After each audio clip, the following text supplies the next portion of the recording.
Hey, what's going on, you guys? This is Joseph Bonner. Welcome to the show. We're going to just get right into this story. This, I don't even know where to start.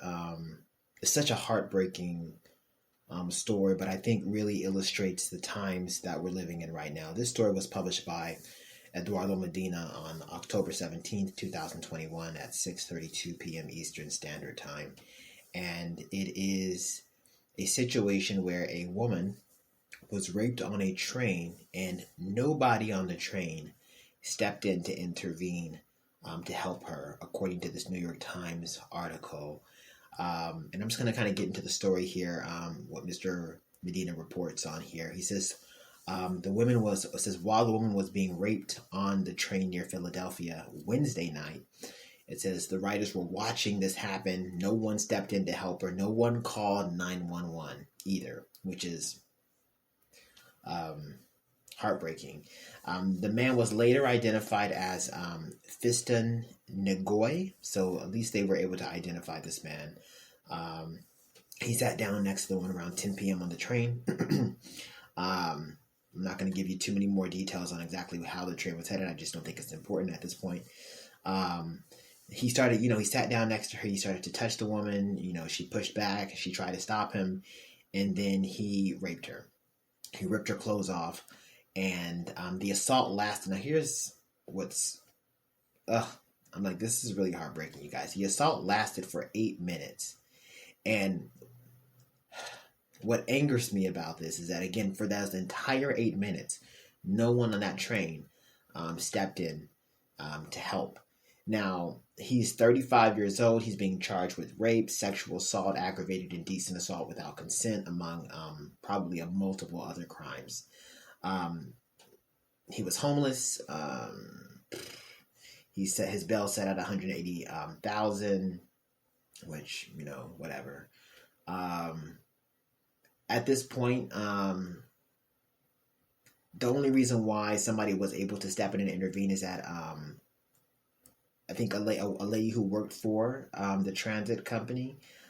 She worked for the Transportation Authority employee. So she saw what was happening. She was the one who called 911.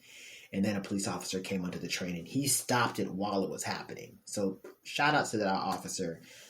They don't give his name, but thank you for this officer at least stepping in and doing what he needed to do. And for this employee who saw what was happening and stepped in and did something while no one else did.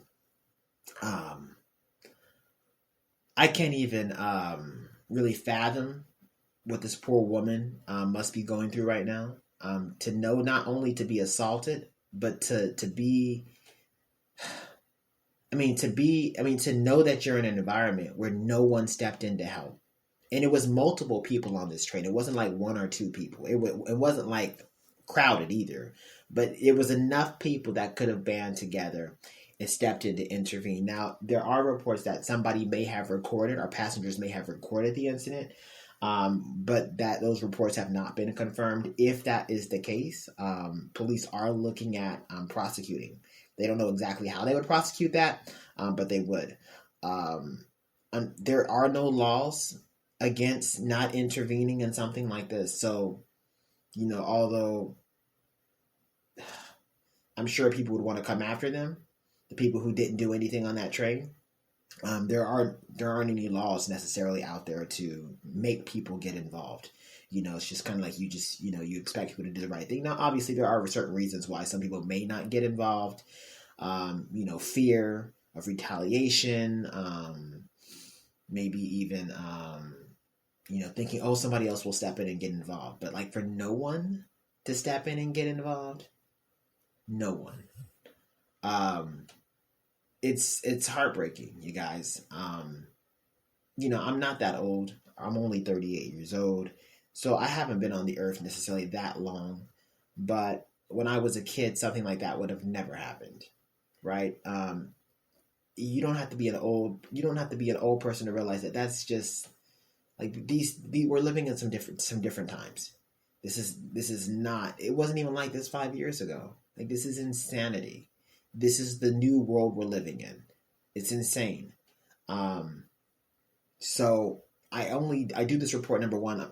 Usually when I do these stories, I usually like to comment on, the writer, and of course, Mr. Medina, we appreciate you writing on this subject and covering this in the New York Times. Thank you very much for that. And you did a very well job with the article, obviously. Thank you for bringing this to our attention. Like, I didn't even really want to do this story, but it's just, I feel it's so important to understand where we are in the stream of time, you guys. You need to understand that when you walk out there now, even when you're out in public or whatever, you can't expect people to step in and help you anymore. Like, you really need to be vigilant. You really need to watch your back. You really need to be aware of your surroundings. Like, you really do. And I always tell people, I've been like this since I was a kid. I don't even know why, you guys. Ever since I was a child, I've always been very cautious around people. I don't know why. Nothing ever happened to me as a kid, ever. But I was always super, super cautious. I think part of the reason was I used to watch the news as a kid. I used to know, we used to watch the news in our house as a 3, 4, well, I'm about 3 years old, but as a 5, 6-year-old. So I've always was aware that we lived in a dangerous world. So as a kid, I was always very cautious. I wasn't terrified, but I was always super cautious around people, just period. So anyways, I say that, you guys, as a warning. When you go out in public, you need to be careful. You need to do your due diligence. You need to be safe. And it's like, what? Do you not take trains now? What? Can you not go out and walk?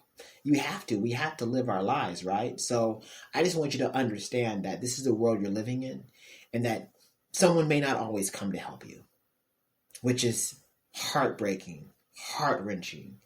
It's not an encouraging message on this show. I'm sorry, I don't have one for this show. I really don't.